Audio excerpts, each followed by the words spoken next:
And Graham, they're the worst at my local servo. They're absolute pests. I was in there the other day.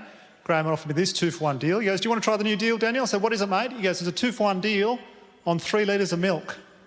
I said, "What's that, mate?" He goes, "You want 6 litres of milk for the price of 3. So, what the I want with 6 litres of milk, Graham?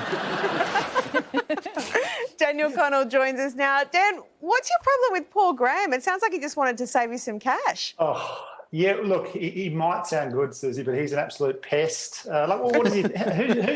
Who's having 6 litres of milk? It went off in 3 days anyway. Does he think I'm drinking 2 litres of milk a day for the next 3 days?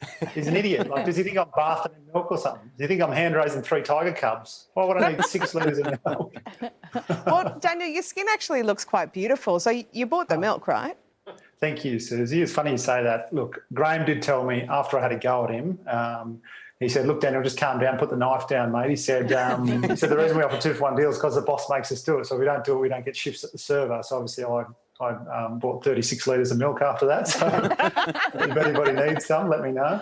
Well, by the sounds of things, it's probably safe to say Graham won't be catching your show, which is called "I've Had a Flare-Up."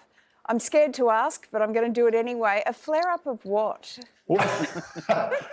Fortunately, nothing you need an ointment for, Lisa. The flare-up I've had is just basically a flare-up of anger in my life. It's just idiots I'm coming across in my life. I was at the lights when a mid-90s red Commodore pulls up alongside me, and the passenger, or scrub for any TLC fans out there, he leans out the window and asks me to have a street race with them off the lights. I was like, this is unbelievable.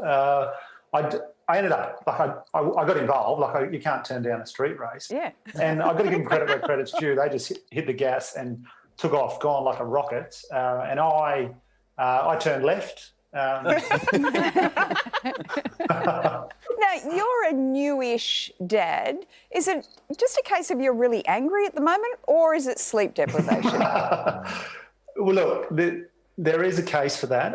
My sleep is better the last couple of months. We were doing every couple of hours up during the night, but the little fella's putting in some decent things now, so I can't really blame it on sleep deprivation anymore, although I probably will milk that for as long as I can. Now, look, I don't want to jinx anything, mate, but how are you feeling at the moment with the state of everything in the country about the gigs actually going ahead? It seems like as performers we can't really plan too far in advance. I know. It feels great. Especially with a newborn, you just want to get out of the house. Oh, tell me about it.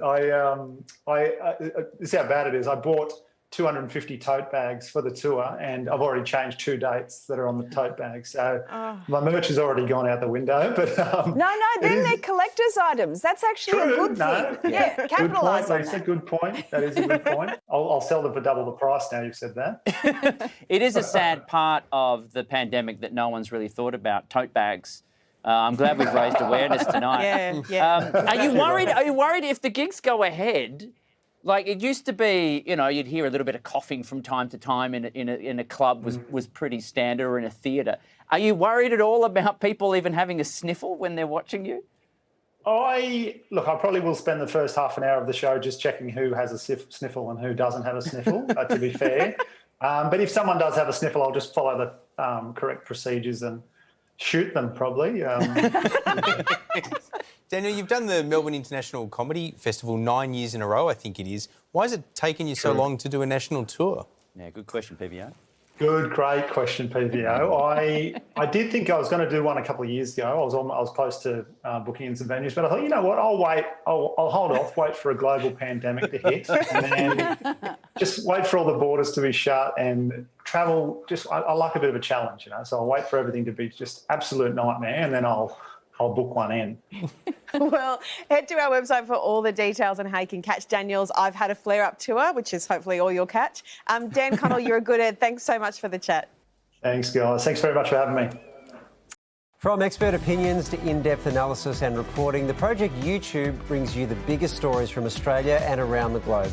Hit the subscribe button now for news delivered straight to your feed.